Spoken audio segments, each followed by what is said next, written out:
लेकर एक बार फिर सियासी बवाल मचा हुआ है। इस बीच बिहार में आरक्षण के मुद्दे पर नेता प्रतिपक्ष तेजस्वी यादव ने आज धरने पर बैठने का ऐलान किया है। वहीं इस पर बात करते हुए उन्होंने सीएम नीतीश पर जमकर हमला बोला। उन्होंने कहा कि आज मैं धरने पर बैठा हूं और नीतीश कुमार को ये बताना चाहिए कि नवी अनुसूची में आरक्षण को क्यों नहीं केंद्र सरकार डाल रही है। यही कारण है कि आज हम लोगों ने धरने पर बैठने का कार्यक्रम बनाया है। हरियाणा चुनाव से पहले जसपा के कई विधायक पार्टी से इस्तीफा दे दिया। जिंद रैली में कई विधायक आज बीजेपी में शामिल हो गए।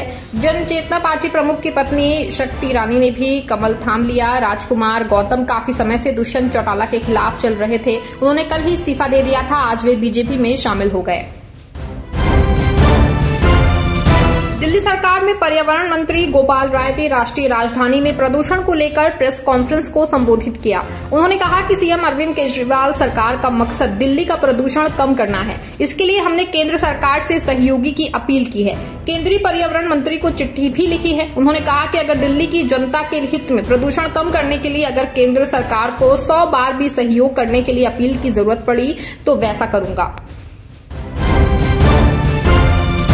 महाराष्ट्र के उप मुख्यमंत्री देवेंद्र फडणवीस ने कहा कि आज का जो आंदोलन हो रहा है वो पूरी तरह से राजनीतिक है, चाहे महाविकास अघाड़ी हो या कांग्रेस पार्टी। उन्होंने कभी भी छत्रपति शिवाजी महाराज का सम्मान नहीं किया।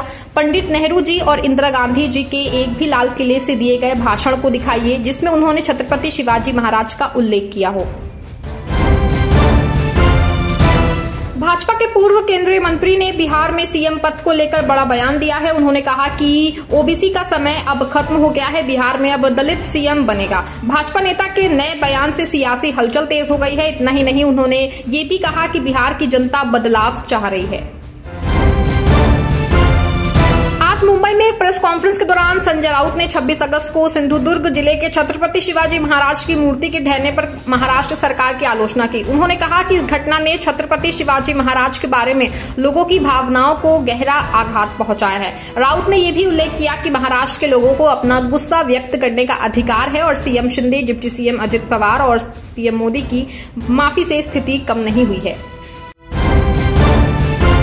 कांग्रेस नेता सुरेंद्र राजपूत ने बीजेपी पर तीखा हमला करते हुए कहा कि इंडिया गठबंधन के लोग बीजेपी की साजिश का पर्दाफाश कर रहे हैं और आकाश आनंद, मायावती और बहुजन समाज पार्टी को भी ऐसा ही करना चाहिए। राजपूत ने यह सवाल उठाया कि बीएसपी अक्सर बीजेपी की बी टीम के रूप में क्यों काम करने लगती है। उन्होंने कहा कि जब हम संविधान को बचाने की बात करते हैं तो इस मुहिम को नौटंकी क्यों कहा जाता है।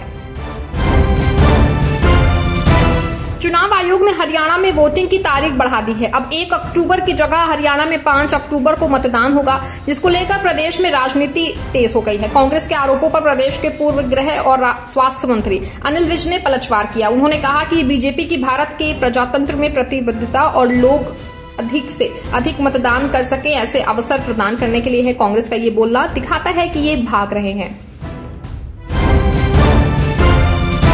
पूर्व न्यायाधीश और नेशनल कॉन्फ्रेंस के पूर्व वरिष्ठ नेता मुजफ्फर इकबाल खान धन्नामंडी विधानसभा क्षेत्र से स्वतंत्र उम्मीदवार के रूप में चुनाव लड़ेंगे। उन्होंने कहा कि मैं बचपन से ही नेशनल कॉन्फ्रेंस की विचारधारा से जुड़ा रहा हूं। मेरे पूर्वज नेशनल कॉन्फ्रेंस से जुड़े थे, मैंने भी इसकी नीतियों का पालन किया। मैंने इस पार्टी को खड़ा करने के लिए कड़ी मेहनत की, हालांकि उन्होंने मुझे नजरअंदाज कर दिया। लेकिन जब मैंने यहाँ के लोगों की हालत देखी तो मैंने फैसला किया कि मैं उनके लिए चुनाव लड़ूंगा।